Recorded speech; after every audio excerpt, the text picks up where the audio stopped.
तो हमने पहले वीडियोज़ में पीएन जंक्शन फॉर्मेशन के बारे में बात कर चुका है, डायोड फॉरवर्ड बायस में डायोड की बात कर चुके हैं और रिवर्स बायस में डायोड की बात कर चुके हैं।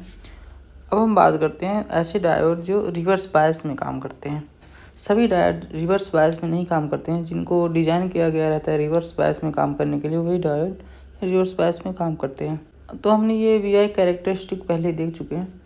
तो ये जो डायोड का वीआई कैरेक्टरिस्टिक है, ये फॉरवर्ड बायस में काम करता है और ये रिवर्स बायस में।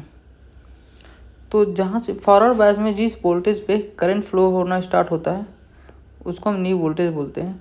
बट रिवर्स बायस में जिस वोल्टेज पे करंट फ्लो होना स्टार्ट हो जाता है वो ब्रेकडाउन वोल्टेज बोलते हैं। यहाँ पर देखिए आप, सैचुरेशन करंट बहुत ही कम रहता है। इतने वोल्टेज तक सैचुरेशन करंट बहुत ही कम होता है, लेकिन एक वोल्टेज आता है जिसपे ब्रेकडाउन वोल्टेज बोलते हैं, वहाँ से हैवी करंट फ्लो होना स्टार्ट हो जाता है। तो ब्रेकडाउन दो तरीके का होता है, जेनर ब्रेकडाउन और एवलांचे ब्रेकडाउन। तो जिन डायोड में हैवी डोपिंग होता है उसमें जेनर ब्रेकडाउन होता है, बट जिसमें लाइट डोपिंग होता है उसमें एवलांचे ब्रेकडाउन होता है। तो अब हम पहले बात करते हैं जेनर ब्रेकडाउन के बारे में। जेनर डायोड को इस तरह से रिप्रेजेंट किया जाता है जैसे यहाँ हमने दिखाया है। अब हम देख रहे हैं कि जेनर डायोड काम कैसे करता है। जिस वीडियो में हमने पीएन जंक्शन फॉर्मेशन के बारे में डिस्कस किया है उसमें हमने बताया है कि कैसे एन साइड ये positive charge accumulation positive charge space हो जाता है और P side negative charge space हो जाता है। और जिस वीडियो में हमने रिवर्स बायस को कवर किया है उसमें हमने ये बताया कि कैसे ये डिप्लीशन रीजन और वाइड हो जाता है अगर रिवर्स बायस में कोई डायोड को अप्लाई करते हैं। तो अब आगे बात करते हैं। सपोज आपने रिवर्स बायस में डायोड को लगाया है तो यहाँ पर चार्ज एक्यूमुलेशन और बढ़ता जाता है। एक साइड पी साइड नेगेटिव और एन साइड पॉजिटिव। तो इस पॉजिटिव और नेगेटिव चार्ज की वजह से डिप्लीशन रीजन में इलेक्ट्रिक फील्ड कुछ इस तरह से रहता है। आप जितना ही वोल्टेज अप्लाई अधिक करेंगे ये इलेक्ट्रिक फील्ड वैसे ही बढ़ता जाएगा।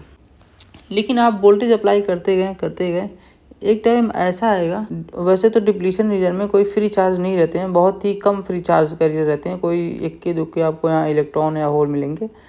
बट आप वोल्टेज अप्लाई करेंगे तो यहाँ पर जो एटम्स होते हैं ये हैवी इलेक्ट्रिक फील्ड के होने के नाते इनके बॉन्ड टूटने स्टार्ट हो जाते हैं। जब ये बॉन्ड टूटना स्टार्ट होगा तो यहाँ पर इलेक्ट्रॉन और होल पेयर बनना स्टार्ट हो जाएंगे।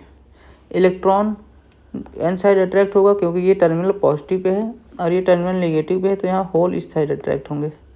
तो इस इलेक्ट्रॉन और होल प्रोडक्शन की वजह से क्या होगा, करंट फ्लो होना स्टार्ट होगा। जिस वोल्टेज पे ये इलेक्ट्रॉन और होल पेयर बनने स्टार्ट होंगे उसको बोलते हैं जेनर ब्रेकडाउन।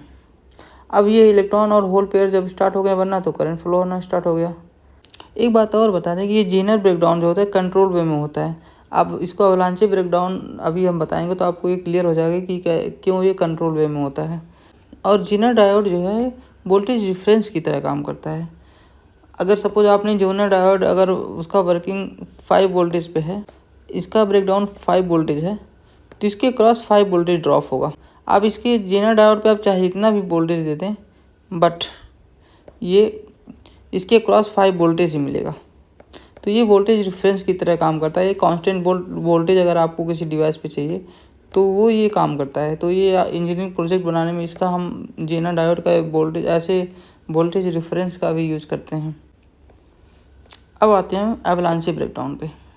ये सेम जेनर ब्रेकडाउन की तरह ही होता है, लेकिन इसमें क्या होता है कि जो इलेक्ट्रॉन होल पेयर बनते हैं तो इनके पास इतनी काइनेटिक एनर्जी होती है कि जब ये मूव करेंगे आगे तो फिर क्या करेंगे, ये अपना काइनेटिक एनर्जी दूसरे एटम को भी ट्रांसफ़र करेंगे। तो इससे क्या होता है, अदर एटम्स के भी बॉन्ड टूटते हैं। तो इसी तरह से ये सपोज इलेक्ट्रॉन आगे फ्लो हुआ, यहाँ भी बॉन्ड तोड़ा, यहाँ भी इलेक्ट्रॉन फ्री करेगा। तो ऐसे ही हमें बहुत ही ज़्यादा फ्री इलेक्ट्रॉन और होल मिलते हैं जिससे कि हमें बहुत ही ज़्यादा करंट फ्लो मिलता है।